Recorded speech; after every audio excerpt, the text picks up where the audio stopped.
सत्संग की जो महिमा है और प्रेम का जो जिक्र किया है संतों ने कि प्रेम किया तुम प्रभु पाया, बिना प्रेम में हाथ में। प्रेम क्या है?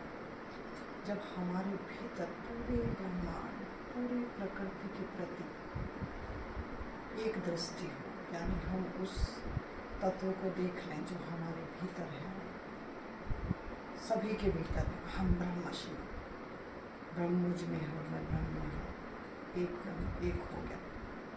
तो वहाँ से फिर करुणा प्रेम प्रकट होता है। शब्द देना मजबूरी है क्योंकि वो निश्चल शुद्धतम चेतना में प्रवेश कर गया। बिल्कुल कोई संसार की रेखा या कोई संसार की तरंग वहाँ नहीं है। और जब तरंग नहीं है तो प्रकृति में अब क्या है, उनकी शिव संकल्पस्तु जो वो स्थिति है, शिव संकल्पस्तु यानी शिव जैसा ध्यान ही नहीं। तो उस स्थिति में पहुँच के वहाँ से सत्संग की गंगा निकलती है और वहाँ ये प्रकृति में अनंत अनंत समय तक, बहुत काल तक ये शब्द काम करते हैं। देखो, आपने देखा कबीर चले गए लेकिन उनकी वाणी आज भी है, ओशो चले गए उनकी वाणी आज भी है। तो ये प्रकृति को वो दान देकर गए हैं, छोड़ के गए हैं। एक संसारी व्यक्ति क्या होता है, अज्ञान में, अंधेरे में खड़ा होकर, द्वंद्व में खड़ा होकर, मेरा तेरे में भाव में आके, प्रतिस्पर्धा में आके आपने कुछ कहा, मैंने 4 कहे, मैंने 4 कहे, आपने 10 कहे। क्योंकि यहाँ हर आदमी जीतने की दौड़ में है, जीतना चाहता है हर आदमी। लेकिन जीत तो असली ये है कि स्वयं को जिसने जान लिया कि मैं क्या हूँ, मैं कौन हूँ, मैं कहाँ से, क्योंकि ये जीवन का जिसको पता लग गया कि मैं यहाँ मेहमान हूँ, तो तब जाके इतनी ऊंची अवस्था में सत्संग निकलते हैं। और ये सोशल मीडिया का जो दौर चला है, इसमें फ़ायदा भी है और बहुत नुकसान भी हुआ है। नुकसान ज़्यादा हुआ है। ये टुकड़ों में, छोटे छोटे टुकड़ों में हमने संतों को पकड़ लिया और बिल्कुल ऐसे प्रसाद की तरह उनको चूरन की तरह बांट रहे हैं। जबकि पहला संदेश संतों का यही था कि अपने भीतर प्रवेश करो पूरी गहराई से। जब तक ना देखो अपने मैंने, तब तक ना मानो गुरु के मैंने। क्योंकि गुरु की जो दृष्टि है, गुरु जो देख रहा है,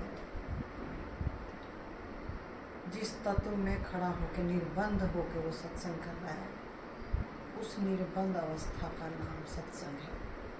सत्संग इंसान के हाथ में नहीं है सत्संग करना, काम प्राणी के हाथ में नहीं है सत्संग करना। इस शरीर के माध्यम से जो ब्रह्म प्रकट हुआ है वो ब्रह्म बोलता है। लेकिन जब तक हम ब्रह्म में प्रवेश नहीं करेंगे तो वाणी फिर संसार की होगी।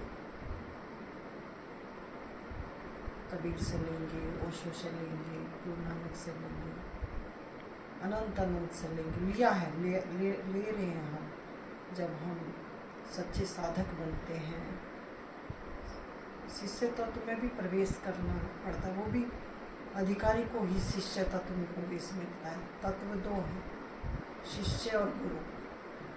वैसे तो एक है, अगर पूर्णता में देखा जाए तो एक ही है, लेकिन शिष्य तत्व का भी अधिकारी पहले होना पड़ेगा, तब गुरु तत्व में छलांग लगेगी। जो शिष्य नहीं बन सकता वो गुरु कभी नहीं बन सकता, कभी नहीं बन पाएगा गुरु। क्योंकि ये सीढ़ी है। बच्चा अगर पहली क्लास में नहीं जाएगा और PhD की बात करेगा तो फर्जी डिग्री कितने दिन चलेगी, पकड़ा जाएगा, है ना, फंस जाएगा। तो उनका शरीर भी नष्ट होगा और जीवन भी नष्ट होगा।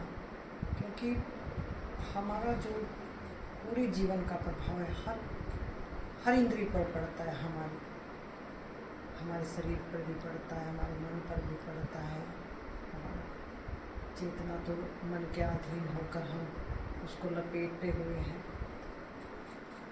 इसलिए चैतन्य दर्शन हमें होता नहीं।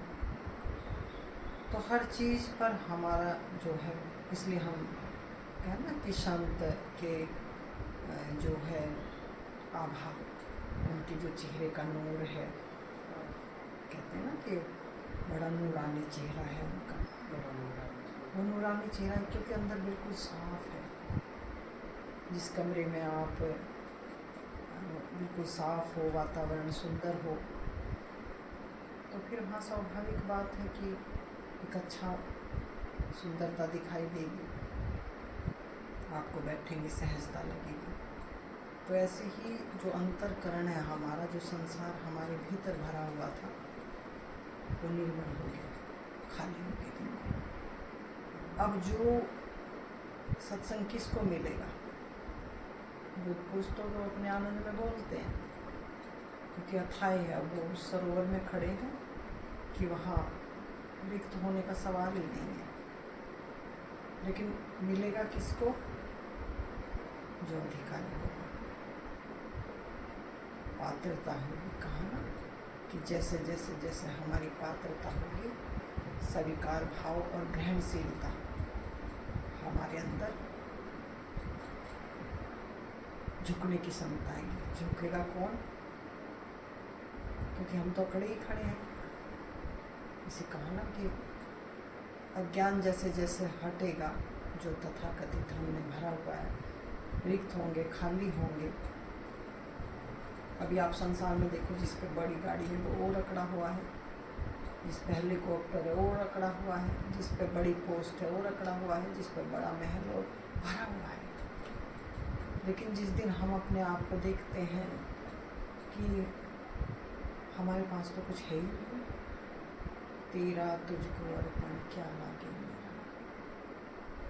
जब बुद्ध पुरुष अपने को उस अवस्था में देखते हैं, तब वो आह्वान करते हैं,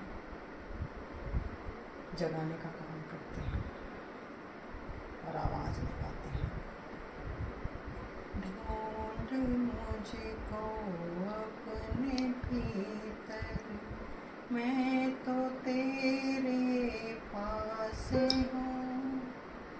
मैं न काशी हूँ न मथुरा, मैं न गिरि कैलाश हूँ।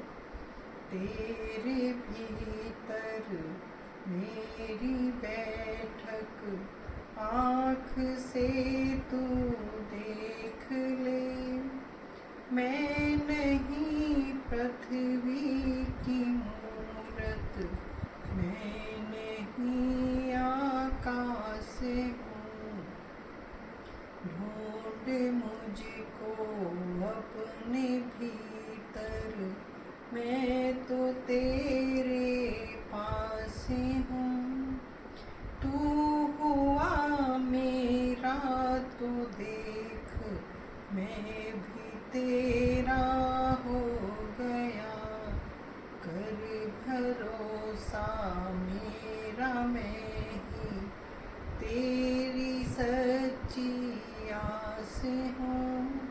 ढूंढ मुझको अपने भीतर, मैं तो तेरे पास हूँ। तो सद्गुरु रहस्य देते हैं अधिकारी को, ध्यान की युक्ति देते हैं कि तुम अपने से कैसे कनेक्ट हो सकते हो। और जैसे ही भीतर वो रहस्य खुलता है तो हम स्वयं से कनेक्ट होते हैं। फिर धीरे धीरे सतगुरु के साथ हम चढ़ाई पर 1 डंडा 2 डंडा 3 डंडा चढ़ते चढ़ते हम छत पर पहुंच जाते हैं। और जैसे ही छत पर पहुंचे, पूरी सृष्टि का नज़ारा अपनी आँखों से देखते हैं। वहाँ कोई पर्दा नहीं है, रहस्य खुल गया, भेद खुल गया, जाग गया, जीवन को जान लिया।